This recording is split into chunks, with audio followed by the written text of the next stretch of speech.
Hey guys, Brandon here. 2 videos back, I don't know if you saw, but Riley and I went on a drive with the Subaru BRZ. We were just talking about the car, and one time I mentioned the back seats, and I kind of wanted to say they were a joke and how they're not really practical. But then I remembered that on 2 different trips, I actually ended up using the back seats, and I said it would probably be interesting to make a video dedicated to how practical these back seats are. So that's what I'm doing now. One person said that they would like to watch that video because they were contemplating buying the car. Me personally, I don't really care about the back seats. I actually completely forget they're back there. But I've owned a Subaru BRZ for coming up on 3 years now, because if you don't know, I had a black one before this one, so it's coming up on 3 years, and I have never, ever sat in the back of a Subaru BRZ. So I'm going to try that for the first time today. So the question is, are the back seats practical or are they usable?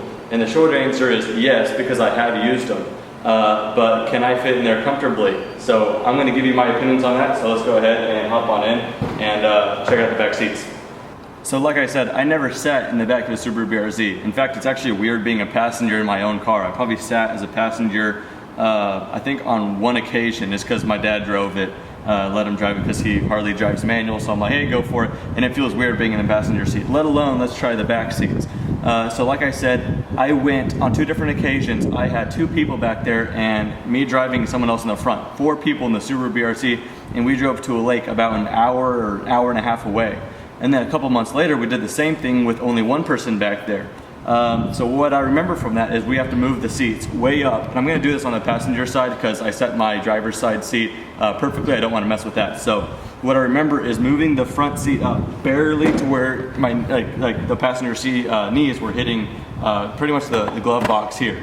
And then with that, you can fold this down, hop back there, and it actually worked out. So let's go ahead and see if I could get back there. This should be pretty interesting. First thing I'm going to do is probably just unbuckle this, let the seatbelt loose. And what I'm going to do is actually sit as a passenger and make myself as uncomfortable but usable as possible. So I'm going to go ahead and zoom out. So as you can see, I could go on an hour-long drive like this. My knees have about 2 inches or so. So if I scoot up just a little bit more, right there, that's kind of at my limit. So yeah, that's pretty much optimized for the passenger, and I am 6 foot tall, and that's kind of my limit. I don't really want to get pushed in any closer. If you're shorter, you could go a little bit more, but I'm an average size, so we'll leave it at that. That's kind of my limit there. Now I'm going to try to hop in the back seat. So I'm going to go ahead and fold this down, and already looking in there, it doesn't look like it's going to be a whole lot of room.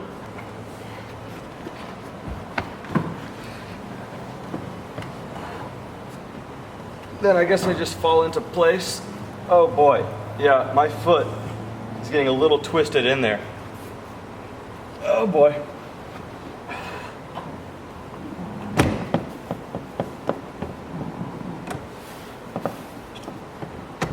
I guess it doesn't count until I put my seatbelt on, but my feet are squished.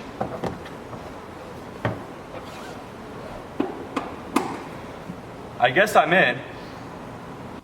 Alright guys, so here's my point of view. Back here, and I'll put the seatbelt on once again. Here's the seatbelt. Pull this back, click it in place. And surprisingly enough, I'm actually in. Now here's my feet, well under the seat, and I'm getting squished quite a bit. So if you were not 6 foot, let's say you were, because my passengers were probably like 5'8" or something, we could probably scoot the seat up another inch or 2, and that would free up my feet tremendously. Other than that, let me go ahead and flip my viewfinder around like this. Other than that, my hair, which I need to get it cut by the way, is just barely grazing the glass. If I really relax, I'm on the glass. I don't know if you guys could see that, but I think I'm pitch black. I don't know if you guys are gonna be able to see me, but as expected, not the most comfortable back seat. But what is also kind of unexpected is I'm actually sitting back here. I didn't think I would get this far. That's actually kind of funny. And you know, the longer I'm sitting here, my feet are actually kind of getting used to this position. I thought that it would start hurting quite a bit, but my feet are actually fine. I could move my knees a little bit. Don't have room. My knees are just kind of going off to the sides of the seat. But honestly, other than that, I'm actually pretty impressed. No wonder my friends were able to get back here. Where the problem is if you want to get on this side, It's no different than this side, other than the driver needs to use the clutch and the pedals. So when I scoot this seat up as much as I did with this one, and I did that one time we went to the lake, I could barely use my clutch. Thankfully this is Texas and our roads are pretty straight and not a whole lot of shifting required to go long trips. But other than that, I think the hardest part of doing this is the driver, making sure that they can still drive. But if you have 3 people, it's actually not bad. If you have 3 people and they're 6 foot tall or shorter, not a problem actually. You just put them in the back of the passenger seat, and that's actually pretty good. Now let's go ahead and get out of here. Let's try this out. And as you can see, I actually made the tilt of the seat equal to this, so it is actually very, very realistic.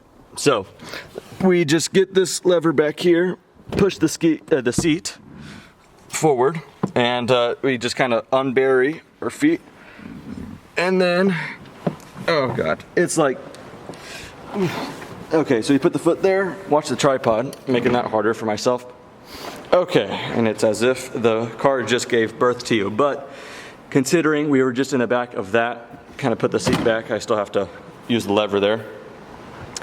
To think that we were just sitting in the back of the Subaru BRZ without too many problems, it's actually not bad. I gotta say, I'm actually fairly impressed. And it wasn't even all that uncomfortable, I'm not gonna lie. So I guess that answers the question that I even had. Even though I have used the back seat before, that answers my question going, how does it even feel back there? So really, really glad to know that it's actually not too bad. So hope that answers the question. This applies to the Scion FRS, Toyota GT86, and all that good stuff. I don't think a 2017 year model will change either, so not bad. So hope that kind of, answered some of your guys' questions, kind of answered mine. So anyway, thank you guys for watching. More content on the way, and have a good day.